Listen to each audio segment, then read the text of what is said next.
Hi guys, this is the Brothers Talk. My name is Bright. And my name is Bonney. We're reacting to how Mexican drug cartels make their billions.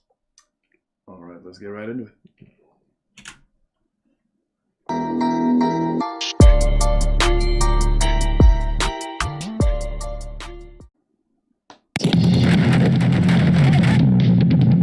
That was the intro. When talking about the war on drugs in Mexico, the word cartel gets thrown around a lot. Around the cartels. To keep the cartels. To fight the cartels. Sinaloa, Juarez, Los Zetas, La Familia, the list of names goes on and on. But who are these organizations that have turned Mexican cities into 7 of the top 10 deadliest in the world? How did Mexico get to a point where paramilitary drug trafficking networks bring in billions of dollars in revenue, murder tens of thousands of people a year, and often operate as semi-autonomous states within the country? In this episode, we're taking apart who the cartels are and how they went from working together to killing each other.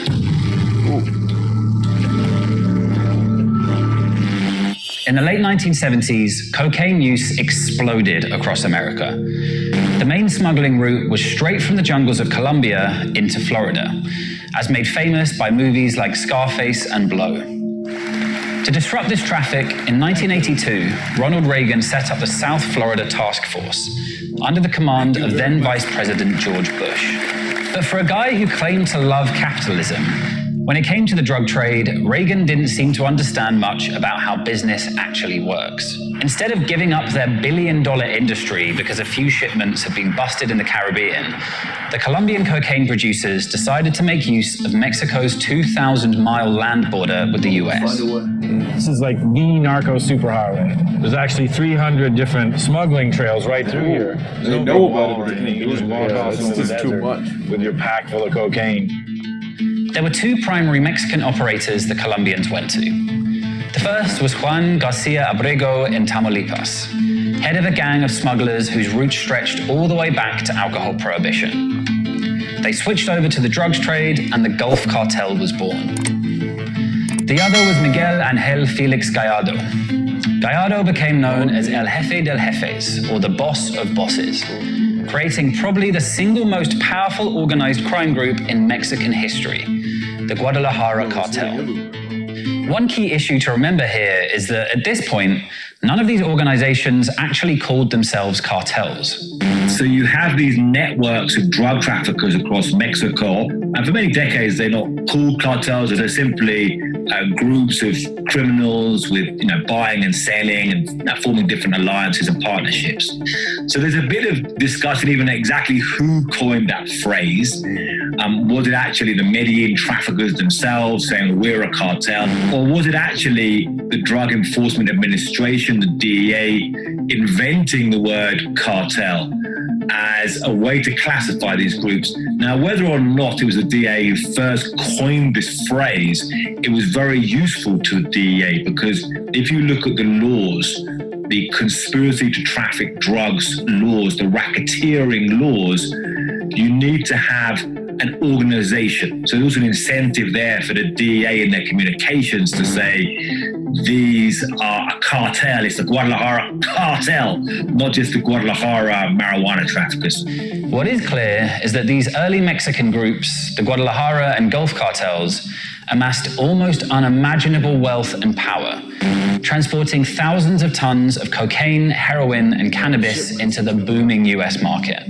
That's smart, But though, then if you think about it. You know what I mean? Just dropping it. Yeah, just dropping it out.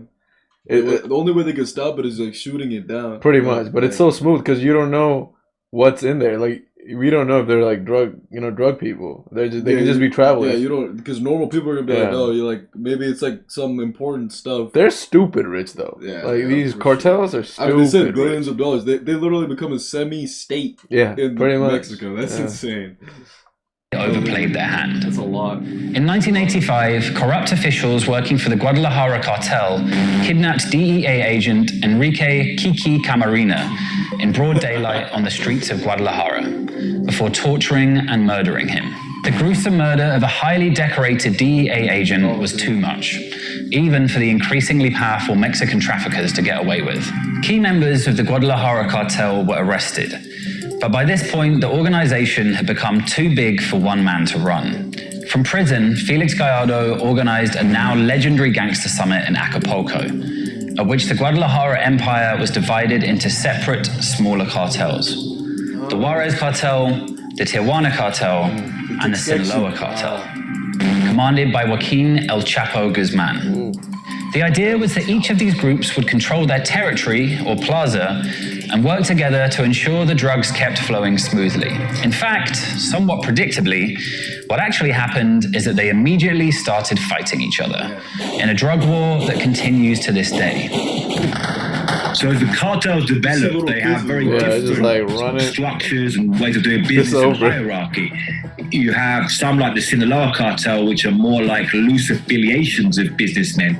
On the other side, you have much more hierarchical pyramidal organizations like the Zetas or the Knights Templar, with more clear ranks and command structures going down. By the mid-90s, the leader of the Gulf Cartel, Osiel Cardenas, recruited a group of Mexican special forces who defected and joined him as the armed wing of the Gulf Cartel. So when the Gulf Cartel recruits the former Special Forces military and they become the Zetas, they get paid bank too. They really change the game of how violence plays out in Mexico. It's full-on paramilitary units, people in bulletproof jackets, male helmets. They're literally their own army. Exactly. Like, that's insane. Radios, AK-47s. And then once the Zetas do that, everyone has to copy them, so it becomes paramilitarized, organized crime in It's Mexico. like they each have military groups fighting each other. Yeah. That's crazy. That's why it's like all these, like, you see, like, when those kids were running away, like, you see, like, these people in, like, full-on vests and like the full-on uniform. I'm like, what's going on? But the thing is, now it's like a constant civil war. Yeah, it seems between like multiple people. It's not just two people. I feel like there might be more. They might say more about like, cartels, so we'll see. In 2003, Osiel Cardenas, the head of the Gulf Cartel, was arrested.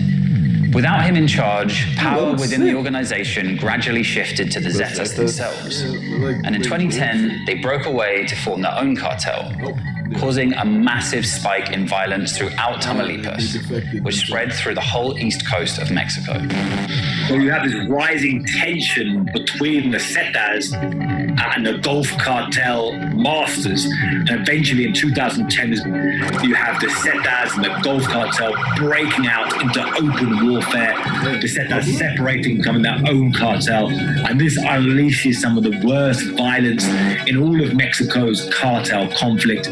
These crazy battles happening along roads with Zetas against Gulf Cartel operatives, and the Zetas unleashing horrific violence, dragging people out of cars, massacring migrants, carrying out a series of some of the worst atrocities that Mexico will see. When we look at the cartel map of Mexico over time, what we see is essentially a process of fragmentation. Every time the government takes out one cartel, it subdivides into smaller cartels who then fight each other, becoming even more violent as they go on. We can see this play out again and again. The more the government fights, the faster the process accelerates. In Michoacán, after the arrest of its leader, La Familia Michoacana split into Guerreros Unidos, Los Viagras, and most significantly, the Knights Templar, run by Nazario Mourinho Gonzalez, or El Más Loco, literally the craziest one. Gonzalez ran his cartel like a pseudo-religious cult, forcing his soldiers to carry around a book of his religious teachings. Tenemos el libro de El Más Loco, Nazario Moreno González, ahí está su nombre. Es el mismo personaje según. Reunía a sus subordinados y los invitaba a su culto. Repartía vino, estabas comprometido con los caballeros templarios y firmabas con sangre. In Jalisco, the boss of the Molinio cartel was arrested in 2009. The group then split into La Resistencia, and crucially, the Jalisco New Generation cartel, who took after the Zetas in adopting a ruthless paramilitary style and have since started an all-out war with the Sinaloa cartel. Soy el comandante aquí en la región de Michoacán, comandante aquí del cártel Jalisco Nueva Generación. Nosotros producimos, exportamos y vendemos droga. Eso es de lo que el papá de nosotros hace el dinero. Esa es la empresa de nosotros. The Zetas themselves splintered into the so-called old school Zetas and the Cartel del Noreste. While El Chapo was finally locked up in a US maximum security prison in 2019, the Sinaloa Federation has lost none of its power. When the Mexican army tried to arrest El Chapo's son later that year, hundreds of heavily armed cartel gunmen poured into the streets and didn't stop shooting until the government backed down and released him. The government is stuck with this impossible choice. They're so strong. They grew so strong that like they're their own army. Like they're fighting the government, and the government has to give up on this action. Yeah, what can you do? Right? Like like if they don't, they're screwed. Because there'll be a lot of bloodshed, right? Bins, you're allowing impunity and allowing them to become more powerful. If you take them down, you're seeing the cartels fragment and seeing more violence happen. The shifting and changing map of Mexican cartel power has been accompanied by grotesque violence.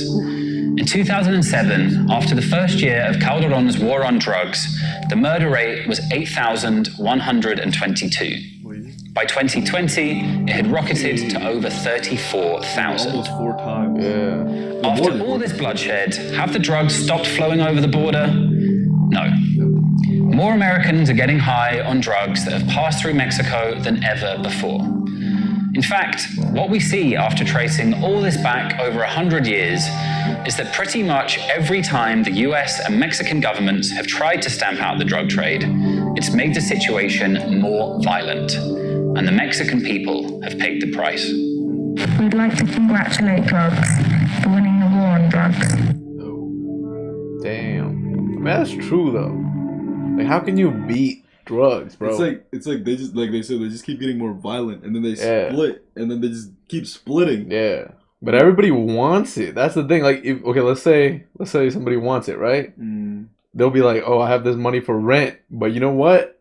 I'm just gonna get some drugs instead. Like, that's the thing. Like, they're also getting addicted. It gets addicting, man. That's oof. That's why they're so rich. Yeah, that's why they're so rich. I mean, that's a market right there. Yeah, it's just like I mean, it is inhumane, but it's like, but still, that's why they'll fight. They'll do the most violent stuff to get that money. Only way the government can stop it is if they introduce something that is like better, legal drugs or something. No, not. No. I don't know what they can introduce. I don't know what it is, but something they can introduce that would be more like engaging than drugs. Like, it has to be something that's like good for you, but it's like more entertaining than a drug. But I don't know if that exists. Yeah, I mean, they'll probably abuse that too. So it's like, no, you can't win. It's over. They'll always find a way. You saw like they stay in school, kids. Don't do drugs. All right, stay in school. Man, that was wild for sure. Yep. So that was the video, guys. If you liked the video, make sure to like. And if you have any suggestions for future videos, make sure to put them down in the comments down below. Yeah, if you like what you saw, consider subscribing and hit the notification bell so you stay up to date on our future stuff. And that's about it, guys. Thanks for the constant support. All right. Peace out.